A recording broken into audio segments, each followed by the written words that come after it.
After the death of Joshua, the Israelites asked the Lord, "Who will be the first to go up and fight for us against the Canaanites?" The Lord answered, "Judah is to go.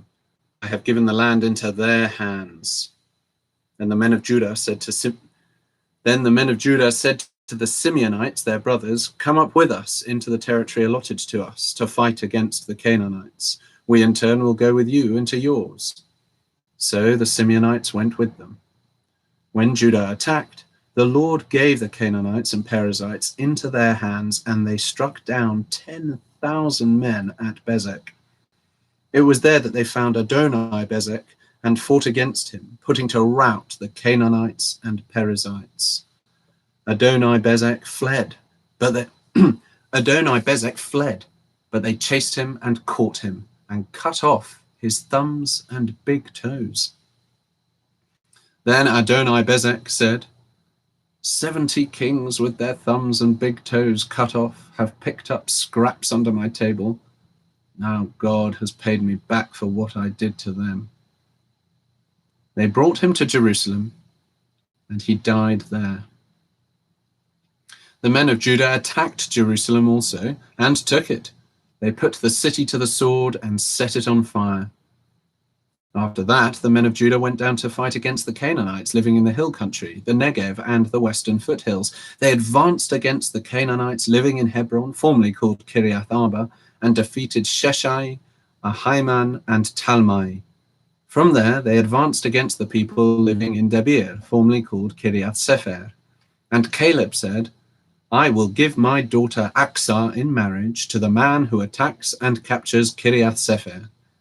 Othniel, son of Kenaz, Caleb's younger brother, took it, so Caleb gave his daughter Aksah to him in marriage. One day when she came to Othniel, she urged him to ask her father for a field. When she got off her donkey, Caleb asked her, "What can I do for you?" She replied, "Do me a special favor. Since you have given me land in the Negev, give me also springs of water." Then Caleb gave her the upper and lower springs. The descendants of Moses' father-in-law, the Kenite, went up from the city of palms with the men of Judah to live among the people of the desert of Judah in the Negev near Arad. Then the men of Judah went with the Simeonites, their brothers, and attacked the Canaanites living in Zephath, and they totally destroyed the city. Therefore it was called Hormah. The men of Judah also took Gaza, Ashkelon, and Ekron, each city with its territory. The Lord was with the men of Judah.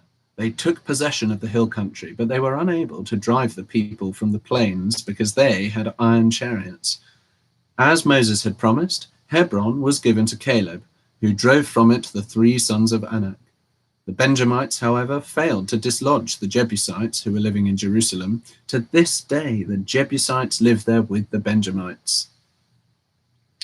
Now the house of Joseph attacked Bethel, and the Lord was with them. When they sent men to spy out Bethel, formerly called Luz, the spies saw a man coming out of the city, and they said to him, "Show us how to get into the city, and we will see that you are treated well." So he showed them, and they put the city to the sword, but spared the man and his whole family. He then went to the land of the Hittites, where he built a city and called it Luz, which is its name to this day. But Manasseh did not drive out the people of Bethshan, or Taanach, or Dor, or Ibleam, or Megiddo, and their surrounding settlements, for the Canaanites were determined to live in that land. When Israel became strong, they pressed the Canaanites into forced labor, but never drove them out completely. Nor did Ephraim drive out the Canaanites living in Gezer, but the Canaanites continued to live there among them. Neither did Zebulun drive out the Canaanites living in Kitron or Nahalol, who remained among them, but they did subject them to forced labor. Nor did Asher drive out those living in Akko or Sidon or Ahlab, or Akzib, or Helbah, or Aphek, or Rehob, and because of this the people of Asher lived among the Canaanite inhabitants of the land. Neither did Naphtali drive out those living in Beth Shemesh or Beth Anath. But the Naphtalites too lived among the Canaanite inhabitants of the land, and those living in Beth Shemesh and Beth Anath became forced laborers for them. The Amorites confined the Danites to the hill country, not allowing them to come down into the plain, and the Amorites were determined also to hold out in Mount Heres, Aijalon, and Shaalbim. But when the power of the house of Joseph increased, they too were pressed into forced labor. The boundary of the Amorites was from Scorpion Pass to Selah and beyond. The angel of the Lord went up from Gilgal to Bochim and said, I brought you up out of Egypt and led you into the land that I swore to give to your forefathers. I said, I will never break my covenant with you, and you shall not make a covenant with the people of this land, but you shall break down their altars. Yet you have disobeyed me. Why have you done this? Now therefore I tell you that I will not drive them out before you. They will be thorns in your sides, and their gods will be a snare to you. When the angel of the Lord had spoken these things to all the Israelites, the people wept aloud, and they called that place Bochim. There they offered sacrifices to the Lord. After Joshua had dismissed the Israelites, they went to take possession of the land, each to his own inheritance. The people served the Lord throughout the lifetime of Joshua and of the elders who outlived him and who had seen all the great things the Lord had done for Israel. Joshua, son of Nun, the servant of the Lord, died at the age of 110, and they buried him in the land of his inheritance, at Timnath-Heres, in the hill country of Ephraim, north of Mount Gaash. After that whole generation had been gathered to their fathers, another generation grew up, who knew neither the Lord nor what he had done for Israel. Then the Israelites did evil in the eyes of the Lord and served the Baals. They forsook the Lord, the God of their fathers, who had brought them out of Egypt. They followed and worshipped various gods of the peoples around them. They provoked the Lord to anger because they forsook him and served Baal and the Ashtoreths. In his anger against Israel, the Lord handed them over to raiders who plundered them. He sold them to their enemies all around, whom they were no longer able to resist. Whenever Israel went out to fight, the hand of the Lord was against them to defeat them, just as he had sworn to them. They were in great distress. Then the Lord raised up judges who saved them out of the hands of these raiders. Yet they would not listen to their judges, but prostituted themselves to other gods and worshipped them. Unlike their fathers, they quickly turned from the way in which their fathers had walked, the way of obedience to the Lord's commands. Whenever the Lord raised up a judge for them, he was with the judge and saved them out of the hands of their enemies as long as the judge lived. For the Lord had compassion on them as they groaned under those who oppressed and afflicted them. But when the judge died, the people returned to ways even more corrupt than those of their fathers, following other gods and serving and worshipping them. They refused to give up their evil practices and stubborn ways. Therefore the Lord was very angry with Israel and said, because this nation has violated the covenant that I laid down for their forefathers and has not listened to me, I will no longer drive out before them any of the nations Joshua left when he died. I will use them to test Israel and see whether they will keep the way of the Lord and walk in it as their forefathers did. The Lord had allowed those nations to remain. He did not drive them out at once by giving them into the hands of Joshua. These are the nations the Lord left to test all those Israelites who had not experienced any of the wars in Canaan. He did this only to teach warfare to the descendants of the Israelites who had not had previous battle experience. The 5 rulers of the Philistines, all the Canaanites, the Sidonians, and the Hivites living in the Lebanon mountains from Mount Baal Hermon to Lebo Hamath. They were left to test the Israelites to see whether they would obey the Lord's commands, which he had given their forefathers through Moses. The Israelites lived among the Canaanites, Hittites, Amorites, Perizzites, Hivites, and Jebusites. They took their daughters in marriage and gave their own daughters to their sons and served their gods. The Israelites did evil in the eyes of the Lord. They forgot the Lord their God and served the Baals and the Asherahs. The anger of the Lord burned against Israel so that he sold them into the hands of Cushan-Rishathaim. The anger of the Lord burned against Israel so that he sold them into the hands of Cushan-Rishathaim, king of Aram-Naharaim, to whom the Israelites were subject for 8 years. But when they cried out to the Lord, he raised up for them a deliverer, Othniel, son of Kenaz, Caleb's younger brother, who saved them. The Spirit of the Lord came upon him, so that he became Israel's judge and went to war. The Lord gave Cushan-Rishathaim, king of Aram, into the hands of Othniel, who overpowered him. So the land had peace for 40 years, until Othniel, son of Kenaz, died. Once again, the Israelites did evil in the eyes of the Lord.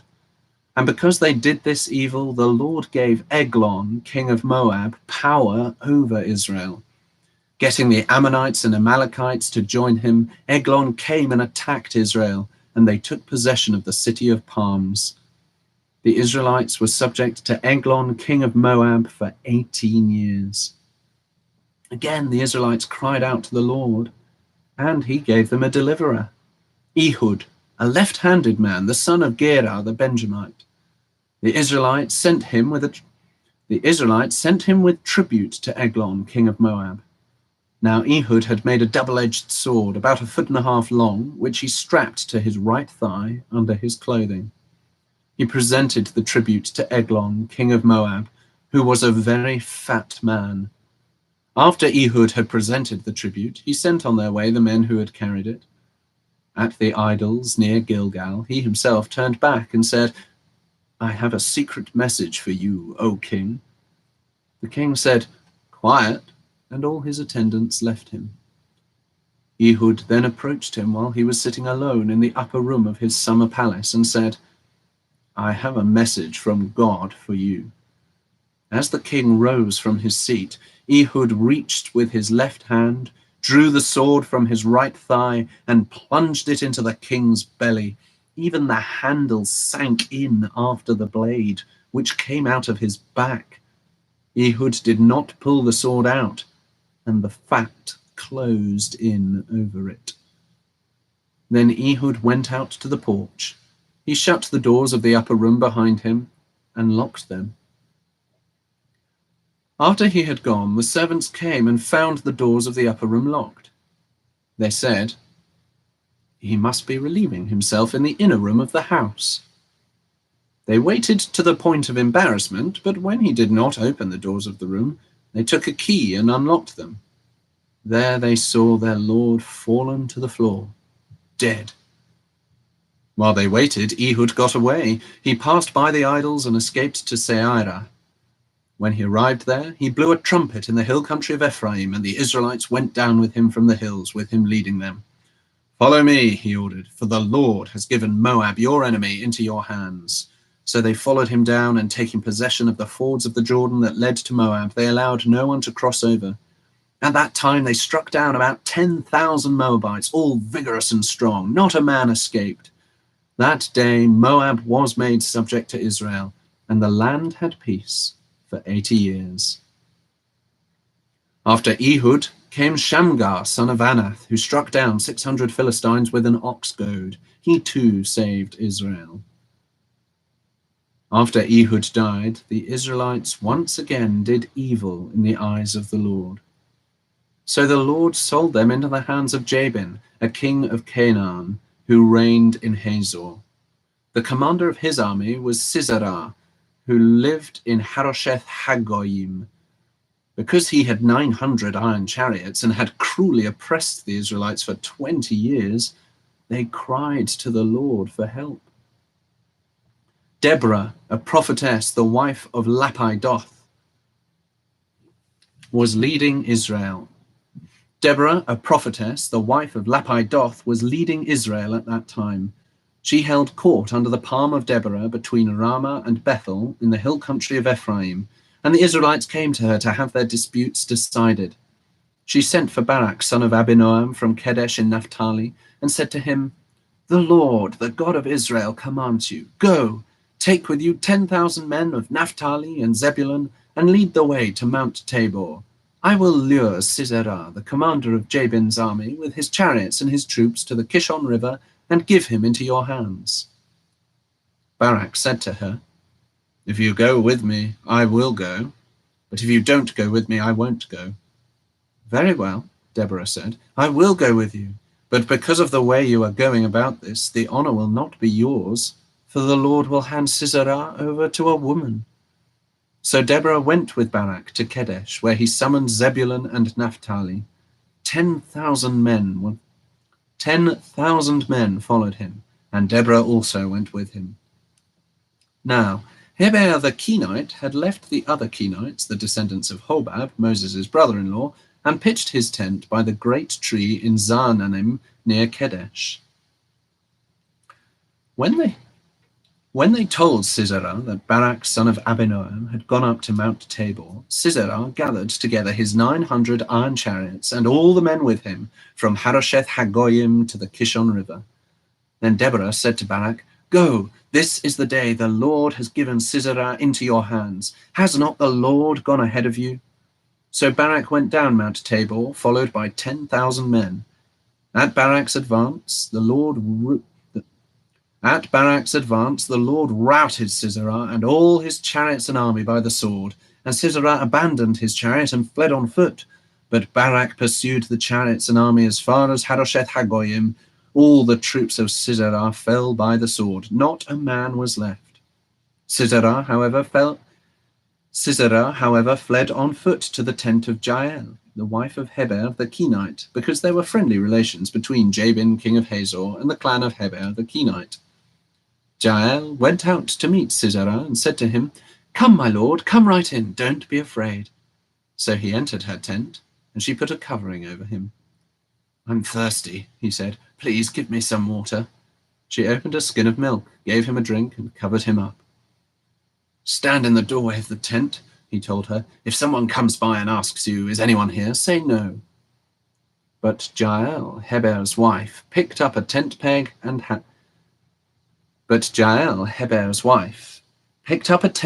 a hammer and went quietly to him while he lay fast asleep, exhausted. She drove the peg through his temple into the ground, and he died. Barak came by in pursuit of Sisera, and Jael went out to meet him. "Come," she said, "I will show you the man you're looking for." So he went in with her, and there lay Sisera with the tent peg through his temple, dead. On that day, God subdued Jabin, the Canaanite king, before the Israelites, and the hand of the Israelites grew stronger and stronger against Jabin, the Canaanite king, until they destroyed him. On that day, Deborah and Barak, son of Abinoam, sang this song. "When the princes in Israel take the lead, when the people willingly offer themselves, praise the Lord. Hear this, you kings, listen, you rulers. I will sing to the Lord, I will sing. I will make music to the Lord, the God of Israel. O Lord, when you went out from Seir, when you marched from the land of Edom, the earth shook, the heavens poured, the clouds poured down water, the mountains quaked before the Lord, the one of Sinai, before the Lord, the God of Israel.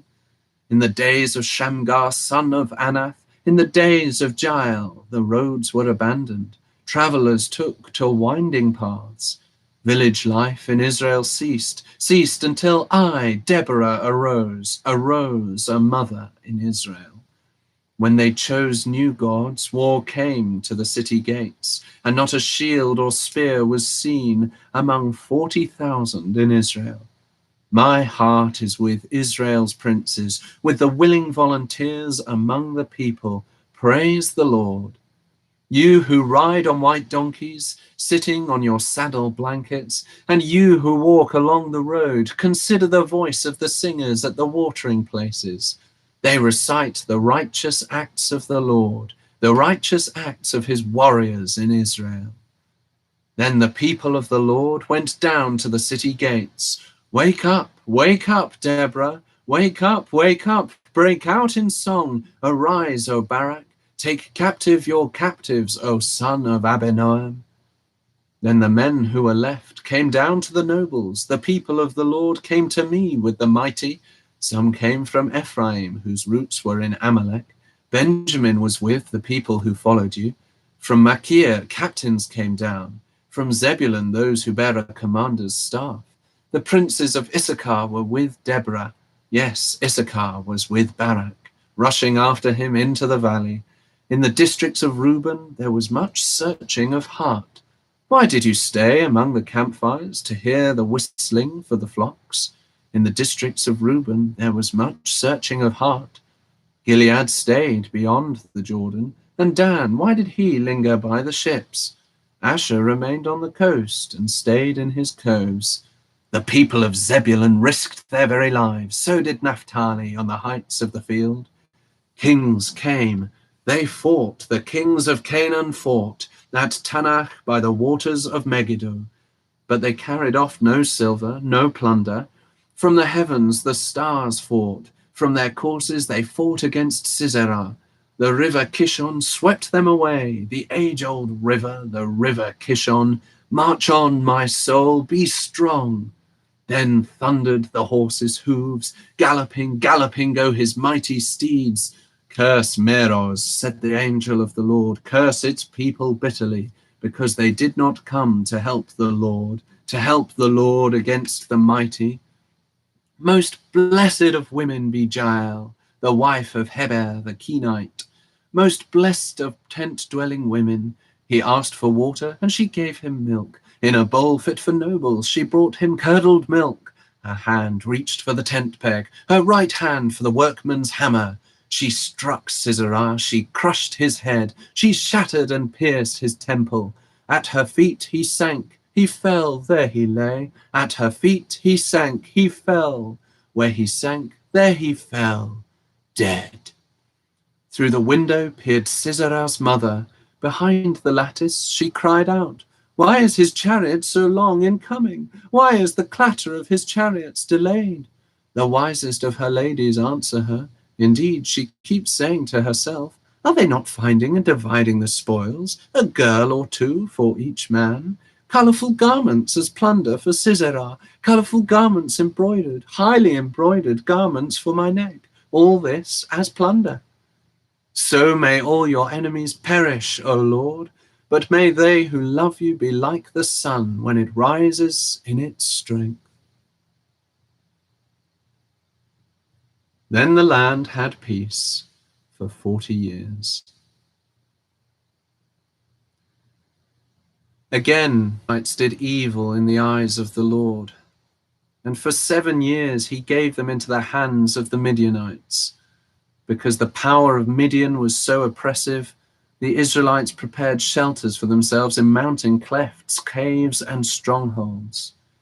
Whenever the Israelites planted their crops, the Midianites, Amalekites, and other eastern peoples invaded the country.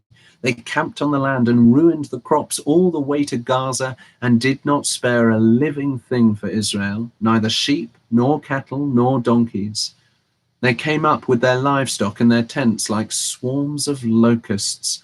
It was impossible to count the men and their camels. They invaded the land to ravage it.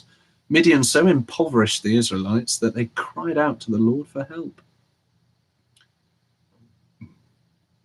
When the Israelites cried to the Lord because of Midian, he sent them a prophet who said, "This is what the Lord, the God of Israel, says. I brought you up out of Egypt, out of the land of slavery. I snatched you from the power of Egypt and from the hand of all your oppressors. I drove them from before you and gave you their land. I said to you, I am the Lord, your God. Do not worship the gods of the Amorites in whose land you live. But you have not listened to me.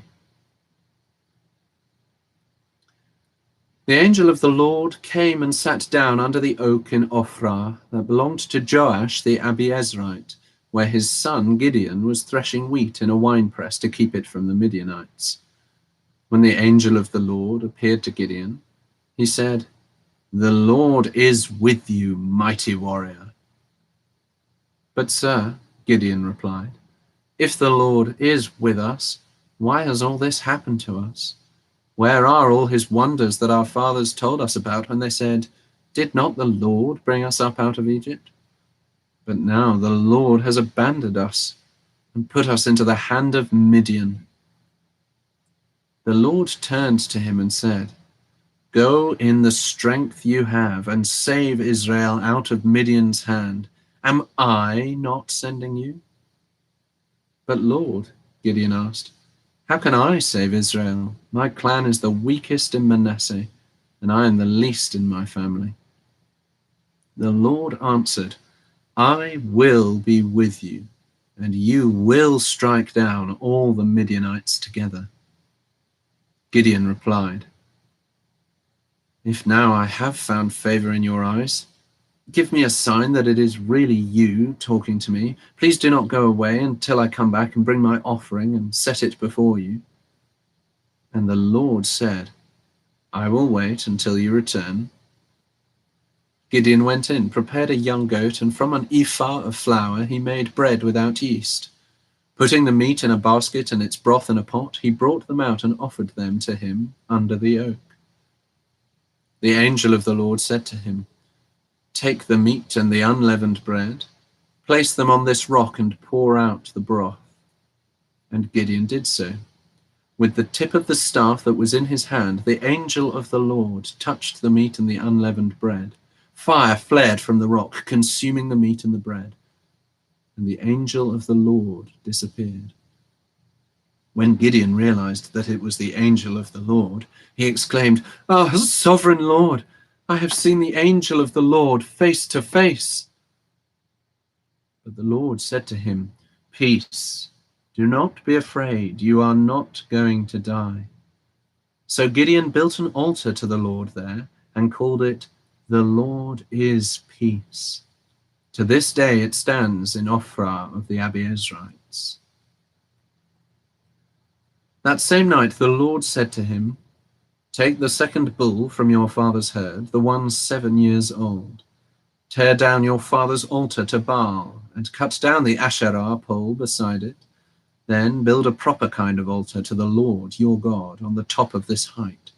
Using the wood of the Asherah pole that you cut down, offer the second bull as a burnt offering." So Gideon took 10 of his servants and did as the Lord told him. But because he was afraid of his family and the men of the town, he did it at night rather than in the daytime. In the morning, when the men of the town got up, there was Baal's altar demolished, with the Asherah pole beside it cut down, and the second bull sacrificed on the newly built altar. They asked each other, "Who did this?" When they carefully investigated, they were told, "Gideon, son of Joash, did it." The men of the town demanded of Joash, "Bring out your son, he must die because he has broken down Baal's altar and cut down the Asherah pole beside it." But Joash replied to the hostile crowd around him, "Are you going to plead Baal's cause? Are you trying to save him? Whoever fights for him shall be put to death by morning. If Baal really is a god, he can defend himself when someone breaks down his altar." So that day they called Gideon Jerub-Baal, saying, "Let Baal contend with him," because he broke down Baal's altar. Now all the Midianites, Amalekites, and other eastern peoples joined forces and crossed over the Jordan and camped in the valley of Jezreel. Then the Spirit of the Lord came upon Gideon, and he blew a trumpet, summoning the Abiezrites to follow him. He sent messengers throughout Manasseh, calling them to arms, and also into Asher, Zebulun, and Naphtali, so that they too went up to meet them. Gideon said to God, "If you will save Israel by my hand, as you have promised, look, I will place a wool fleece on the threshing floor. If there is dew only on the fleece and all the ground is dry, then I will know that you will save Israel by my hand, as you said." And that is what happened. Gideon rose early the next day. He squeezed the fleece and wrung out the dew, a bowl full of water. A bowl full of water. Then Gideon said to God, "Do not be angry with me. Let me make just one more request. Allow me one more test with the fleece. This time make the fleece dry and the ground covered with dew." That night God did so. Only the fleece was dry. All the ground was covered with dew. Early in the morning, Jerubbaal, that is Gideon, and all his men camped at the spring of Harod. The camp of Midian was north of them in the valley near the hill of Moreh. The Lord said to Gideon, You have too many men for me to deliver Midian into their hands. In order that Israel may not boast against me that her own strength has saved her, announce now to the people, anyone who trembles with fear may turn back and leave Mount Gilead. So 22,000 men left, while 10,000 remained. But the Lord said to Gideon, There are still too many men. Take them down to the water, and I will sift them out for you there. If I say, This one shall go with you, he shall go. But if I say, This one shall not go with you, he shall not go. So Gideon took the men down to the water. There the Lord told him, Separate those who lap the water with their tongues like a dog from those who kneel down to drink. 300 men lapped with their hands to their mouths. All the rest got down on their knees to drink. The Lord said to Gideon, With the 300 men that lapped, I will save you. With the 300 men that lapped, I will save you and give the Midianites into your hands. Let all the other men go, each to his own place. So Gideon sent the rest of the Israelites to their tents, but kept the 300, who took over the provisions and trumpets of the others. Now the camp of Midian lay below him in the valley. During that night, the Lord said to Gideon, Get up, go down against the camp, because I am going to give it into your hands. If you are afraid to attack, go down to the camp with your servant Purah and listen to what they are saying. Afterwards you will be encouraged to attack the camp. So he and Purah, his servant, went down to the outposts of the camp. The Midianites, the Amalekites, and all the other eastern peoples had settled in the valley, thick as locusts. Their camels could no more be counted than the sand on the seashore. Gideon arrived just as a man was telling a friend his dream. I had a dream, he was saying. A round loaf of barley bread came tumbling into the Midianite camp. It struck the tent with such force that the tent overturned and collapsed. His friend responded, This can be nothing other than the sword of Gideon, son of Joash the Israelite. God has given the Midianites and the whole camp into his hands. When Gideon heard the dream and its interpretation, he worshipped God. He returned to the camp of Israel and called out, Get up, the Lord has given the Midianite camp into your hands. Dividing the 300 men into 3 companies, he placed trumpets and empty jars in the hands of all of them with torches inside. Watch me, he told them. Follow my lead. When I get to the edge of the camp, do exactly as I do. When I and all who are with me blow our trumpets, then from all around the camp blow yours and shout, For the Lord and for Gideon. Gideon and the 100 men with him reached the edge of the camp at the beginning of the middle watch, just after they had changed the guard. They blew their trumpets and broke the jars that were in their hands. The 3 companies blew the trumpets and smashed the jars. Grasping the torches in their left hands and holding in their right hands the trumpets they were to blow, they shouted, A sword for the Lord and for Gideon. While each man held his position around the camp, all the Midianites ran, crying out as they fled. When the 300 trumpets sounded, the Lord caused the men throughout the camp to turn on each other with their swords. The army fled to Beth Shittah towards Zererah, as far as the border of Abel Meholah near Tabath. Israelites from Naphtali, Asher, and all Manasseh were called out, and they pursued the Midianites. Gideon sent messengers throughout the hill country of Ephraim, saying, "Come down against the Midianites and seize the waters of the Jordan ahead of them as far as Beth-barah." So all the men of Ephraim were called out, and they took the waters of the Jordan as far as Beth-barah. They also captured 2 of the Midianite leaders, Oreb and Zeeb. They killed Oreb at the rock of Oreb and Zeeb at the winepress of Zeeb. They pursued the Midianites and brought the heads of Oreb and Zeeb to Gideon, who was by the Jordan. Now the Ephraimites asked Gideon, "Why have you treated us like this? Why didn't you call us when you went to fight Midian?" And they criticized him sharply. But he answered them, "What have I accomplished compared to you? Aren't the gleanings of Ephraim's grapes better than the full grape harvest of Abiezer? God gave Oreb and Zeeb, the Midianite leaders, into your hands. What was I able to do compared to you?" At this, their resentment against him subsided. Gideon and his 300 men, exhausted yet keeping up the pursuit, came to the Jordan and crossed it. He said to the men of Succoth, "Give my troops some bread. They are worn out, and I am still pursuing Zebah and Zalmunna, the kings of Midian." But the officials of Succoth said, "Do you already have the hands of Zebah and Zalmunna in your possession? Why should we give bread to your troops?" Then Gideon replied, "Just for that, when the Lord has given Zebah and Zalmunna into my hand, I will tear your flesh with desert thorns and briars." From there he went up to Peniel and made the same request of them, but they answered as the men of Succoth had. So he said to the men of Peniel, "When I return in triumph, I will tear down this tower." Now Zebah and Zalmunna were in Karkor with a force of about 15,000 men, all that were left of the armies of the eastern peoples. 120,000 swordsmen had fallen. Gideon went up by the route of the nomads east of Nobah and Jogbehah and fell upon the unsuspecting army. Zebah and Zalmunna, the 2 kings of Midian, fled, but he pursued them and captured them, routing their entire army. Gideon, son of Joash, then returned from the battle by the pass of Heres. He caught a young man of Succoth and questioned him, and the young man wrote down for him the names of the 77 officials of Succoth, the elders of the town. Then Gideon came and said to the men of Succoth, "Here are Zebah and Zalmunna, about whom you taunted me by saying, 'Do you already have the hands of Zebah and Zalmunna in your possession? Why should we give bread to your exhausted men?'" He took the elders of the town and taught the men of Succoth a lesson by punishing them with desert thorns and briars. He also pulled down the tower of Peniel and killed the men of the town. Then he asked Zebah and Zalmunna, "What kind of men did you kill at Tabor?" "Men like you," they answered, each one with the bearing of a prince. Gideon replied, "Those were my brothers, the sons of my own mother. As surely as the Lord lives, if you had spared their lives, I would not kill you."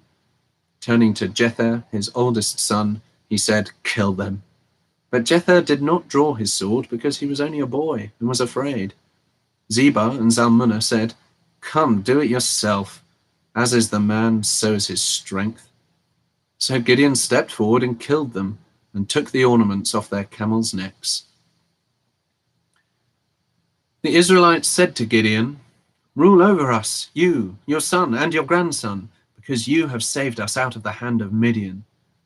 But Gideon told them, "I will not rule over you, nor will my son rule over you. The Lord will rule over you." And he said, "I do have one request, that each of you give me an earring from your share of the plunder."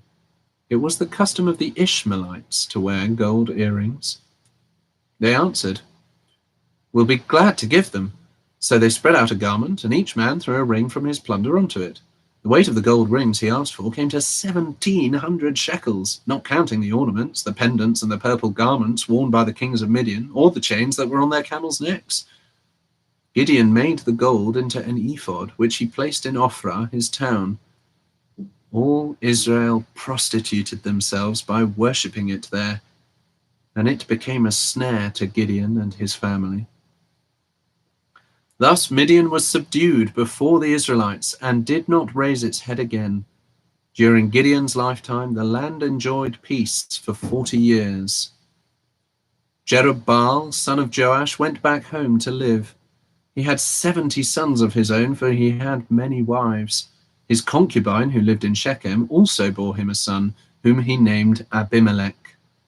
Gideon, son of Joash, died at a good old age, and was buried in the tomb of his father Joash in Ophrah of the Abiezrites. No sooner had Gideon died than the Israelites again prostituted themselves to the Baals. They set up Baal Berith as their god, and did not remember the Lord their God, who had rescued them from the hands of all their enemies on every side. They also failed to show kindness to the family of Jerubbaal, that is Gideon, for all the good things he had done for them. Abimelech, son of Jerubbaal, went to his mother's brothers in Shechem and said to them, Abimelech, son of Jerubbaal, went to his mother's brothers in Shechem and said to them and to all his mother's clan, "Ask all the citizens of Shechem, which is better for you, to have all 70 of Jerubbaal's sons rule over you, or just one man? Remember, I am your flesh and blood." When the brothers repeated all this to the citizens of Shechem, they were inclined to follow Abimelech, for they said, "He is our brother." They gave him 70 shekels of silver from the temple of Baal Berith, and Abimelech used it to hire reckless adventurers who became his followers. He went to his father's home in Ophrah, and on one stone murdered his 70 brothers, the sons of Jerubbaal. But Jotham, the youngest son of Jerubbaal, escaped by hiding. Then all the citizens of Shechem and Beth Millo gathered beside the great tree at the pillar in Shechem to crown Abimelech king. When Jotham was told about this, he climbed up on the top of Mount Gerizim and shouted to them, "Listen to me, citizens of Shechem, so that God may listen to you." One day the trees went out to anoint a king for themselves. They said to the olive tree, "Be our king." But the olive tree answered, "Should I give up my oil, by which both gods and men are honored, to hold sway over the trees?" Next the trees said to the fig tree, "Come and be our king." But the fig tree replied, "Should I give up my fruit, so good and sweet, to hold sway over the trees?" Then the tree said to the vine, "Come and be our king." But the vine answered, "Should I give up my wine, which cheers both gods and men, to hold sway over the trees?" Finally, all the trees said to the thorn bush, "Come and be our king." The thorn bush said to the trees, "If you really want to anoint me king over you, come and take refuge in my shade. But if not, then let fire come out of the thorn bush and consume the cedars of Lebanon. Now, if you have acted honorably and in good faith when you made Abimelech king, and if you have been fair to Jerubbaal and his family, and if you have treated him as he deserves, and to think that my father fought for you, risked his life to rescue you from the hand of Midian, but today you have revolted against my father's family, murdered his 70 sons on a single stone, and made Abimelech, the son of his slave girl, king over the citizens of Shechem because he is your brother. If then you have acted honorably and in good faith towards Jerubbaal and his family today, may Abimelech be your joy, and may you be his too. But if you have not, let fire come out from Abimelech and consume you, citizens of Shechem and Beth Millo, and let fire come out from you, citizens of Shechem and Beth Millo, and consume Abimelech. Then Jotham fled, escaping to Beer. Then Jotham fled, escaping to Beer, and he lived there because he was afraid of his brother Abimelech. After Abimelech had governed Israel for 3 years, God sent an evil spirit between Abimelech and the citizens of Shechem, who acted treacherously against Abimelech. God did this in order that the crime against Jerubbaal's 70 sons, the shedding of their blood, might be avenged on their brother Abimelech and on the citizens of Shechem, who had helped him murder his brothers. In opposition to him, these citizens of Shechem sent men on the hilltops to ambush and rob everyone who passed by, and this was reported to Abimelech. Now Gaal, son of Ebed, moved with his brothers into Shechem, and its citizens put their confidence in him. After they had gone out into the fields and gathered the grapes and trodden them, they held a festival in the temple of their God. While they were eating and drinking, they cursed Abimelech. Then Gaal, son of Ebed, said, "Who is Abimelech, and who is Shechem, that we should be subject to him? Isn't he Jerubaal's son, and isn't Zebul his deputy? Serve the men of Hamor, Shechem's father. Why should we serve Abimelech? If only this people were under my command, then I would get rid of him. I would say to Abimelech, call out your whole army." When Zebul, the governor of the city, heard what Gaal, son of Ebed, said, he was very angry. Under cover, he sent messengers to Abimelech, saying, "Gaal, son of Ebed, and his brothers have come to Shechem and are stirring up the city against you. Now then, during the night, you and your men should come and lie in wait in the fields. In the morning at sunrise, advance against the city. When Gaal and his men come out against you, do whatever your hand finds to do." So Abimelech and all his troops set out by night and took up concealed positions near Shechem in 4 companies. Now Gaal, son of Ebed, had gone out and was standing at the entrance to the city gate just as Abimelech and his soldiers came out from their hiding place. When Gaal saw them, he said to Zebul, "Look, people are coming down from the tops of the mountains."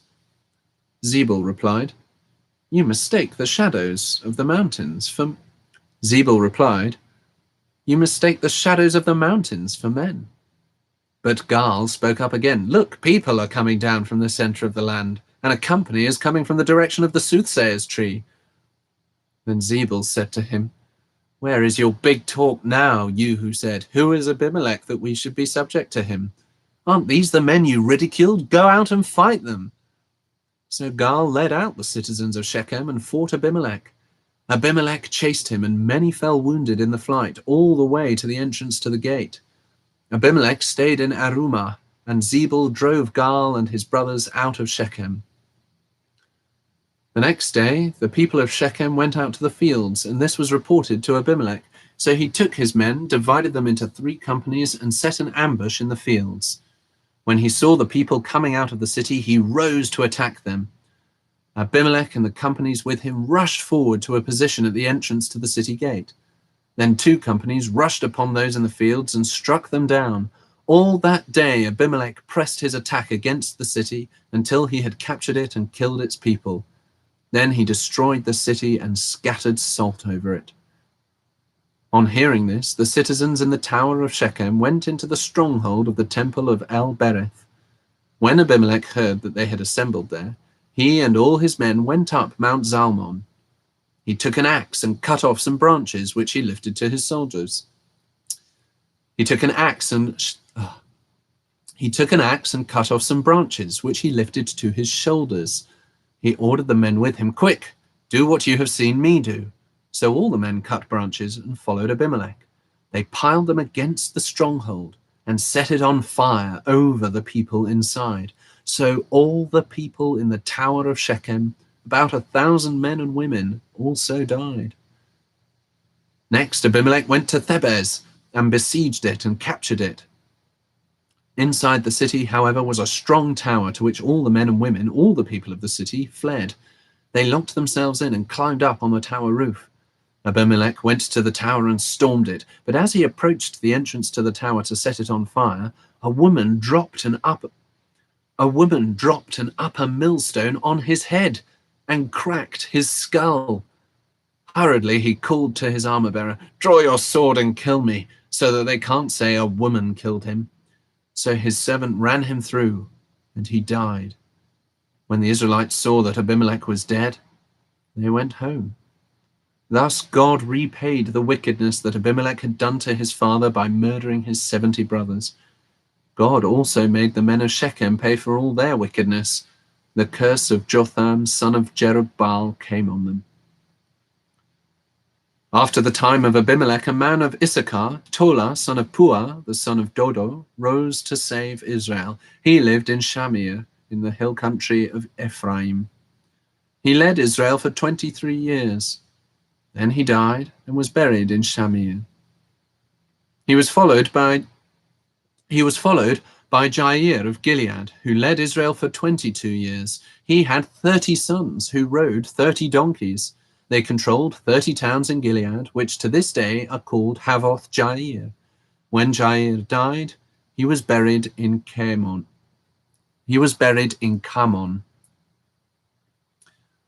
Again, the Israelites did evil in the eyes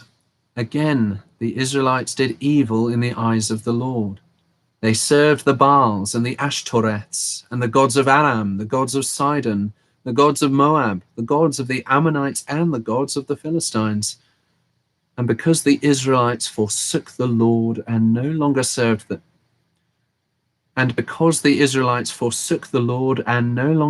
them, he became angry with them.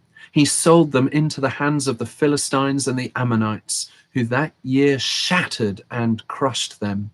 For 18 years they oppressed all the Israelites on the east side of the Jordan in Gilead, the land of the Amorites. The Ammonites also crossed the Jordan to fight against Judah, Benjamin, and the house of Ephraim, and Israel was in great distress. Then the Israelites cried out to the Lord, "We have sinned against you, forsaking our God and serving the Baals."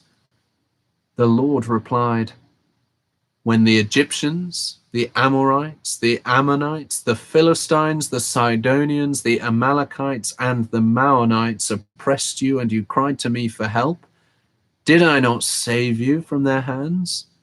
But you have forsaken me and served other gods. So I will no longer save you. Go and cry out to the gods you have chosen. Let them save you when you are in trouble." But the Israelites said to the Lord, "We have sinned.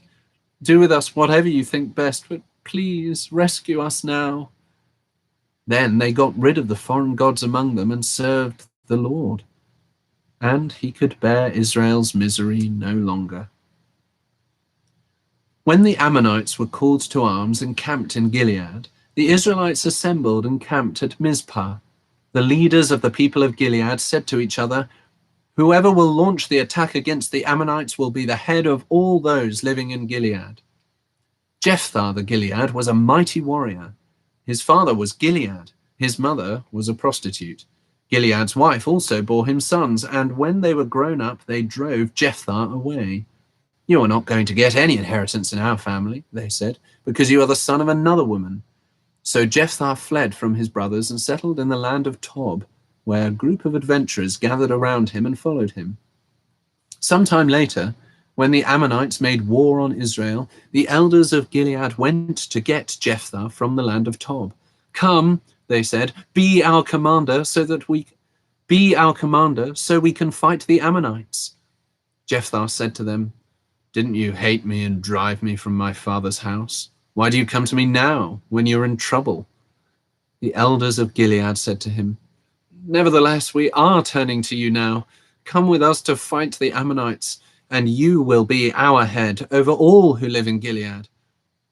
Jephthah answered, "Suppose you take me back to fight the Ammonites, and the Lord gives them to me. Suppose you take me back to fight the Ammonites, and the Lord gives them to me. Will I really be your head?" The elders of Gilead replied, "The Lord is our witness. We will certainly do as you say." So Jephthah went with the elders of Gilead, and the people made him head and commander over them. And he repeated all his words before the Lord in Mizpah. Then Jephthah sent messengers to the Ammonite king with the question, "What do you have against us that you have attacked our country?" The king of the Ammonites answered Jephthah's messengers, "When Israel came up out of Egypt, they took away my land from the Arnon to the Jabbok, all the way to the Jordan. Now give it back peaceably." Jephthah sent back messengers to the Ammonite king, saying, "This is what Jephthah says. Israel did not take the land of Moab or the land of the Ammonites. But when they came up out of Egypt, Israel went through the desert to the Red Sea and on to Kadesh. Then Israel sent messengers to the king of Edom, saying, 'Give us permission to go through your country.' But the king of Edom would not listen.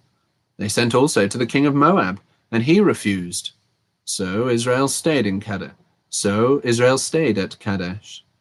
Next they travelled through the desert, skirted the lands of Edom and Moab, passed along the eastern side of the country of Moab, and camped on the other side of the Arnon. They did not enter the territory of Moab, for the Arnon was its border. Then Israel sent messengers to Sihon, king of the Amorites, who ruled in Heshbon, and said to him, "Let us pass through your country to our own place." Sihon, however, did not trust Israel to pass through his territory. He mustered all his men and encamped at Jahaz and fought with Israel. Then the Lord, the God of Israel, gave Sihon and all his men into Israel's hands, and they defeated them. Israel took over all the land of the Amorites who lived in that country, capturing all of it from the Arnon to the Jabbok and from the desert to the Jordan. Now, since the Lord, the God of Israel, has driven the Amorites out before his people Israel, what right have you to take it over? Will you not take what your god Chemosh gives you? Likewise, whatever the Lord, our God, has given us, we will possess. Will you not take what your god Chemosh gives you? Likewise, whatever the Lord, our God, has given us, we will possess. Are you better than Balak, son of Zippor, king of Moab? Did he ever quarrel with Israel or fight with them? For 300 years Israel occupied Heshbon, Aroer, the surrounding settlements, and all the towns along the Arnon. Why didn't you retake them during that time? I have not wronged you, but you are doing me wrong by waging war against me. Let the Lord, the judge, decide the dispute this day between the Israelites and the Ammonites. The king of Ammon, however, paid no attention to the message Jephthah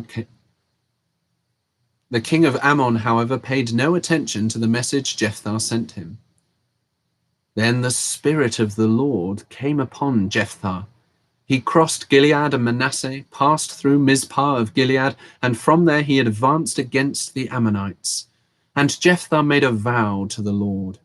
If you give the Ammonites into my hands, whatever comes out of the door of my house to meet me when I return in triumph from the Ammonites will be the Lord's, and I will sacrifice it as a burnt offering. When Jephthah went over to fight the Ammonites, and the Lord gave them in...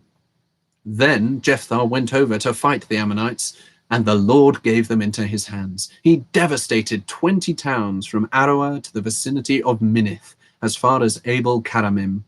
Thus Israel subdued Ammon. When Jephthah returned to his home in Mizpah, who should come out to meet him but his daughter, dancing to the sound of tambourines? She was an only child. Except for her, he had neither son nor daughter. When he saw her, he tore his clothes and cried, "Oh, my daughter, you have made me miserable and wretched, because I have made a vow to the Lord that I cannot break."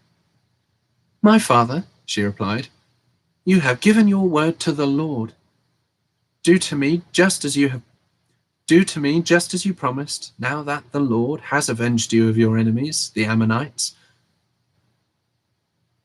"You may go," he said. And he let her go for 2 months. She and the girls went into the hills and wept because she would never marry. After the 2 months, she returned to her father, and he did to her as he had vowed, and she was a virgin. From this comes the Israelite custom that each year the young women of Israel go out for 4 days to commemorate the daughter of Jephthah the Gileadite.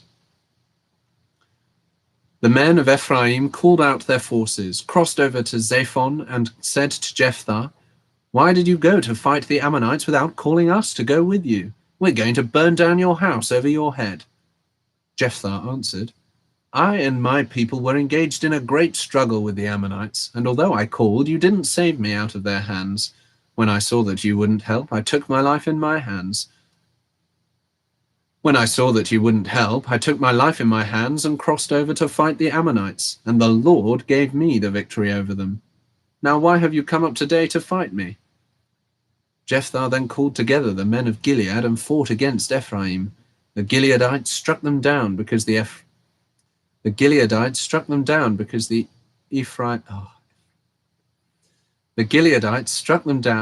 Ephraimites had said, "You Gileadites are renegades from Ephraim and Manasseh."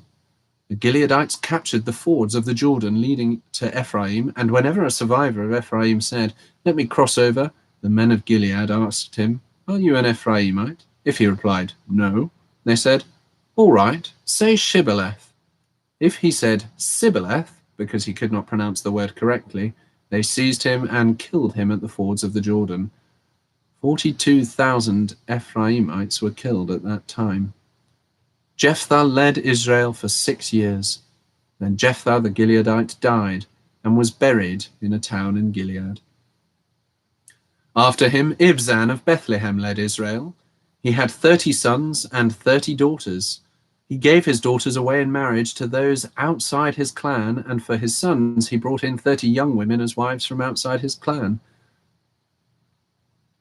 He gave his daughters away in marriage to those outside his clan, and for his sons he brought in 30 young women as wives from outside his clan. Ibzan led Israel for 7 years. Then Ibzan died and was buried in Bethlehem. After him, Elon the Zebulunite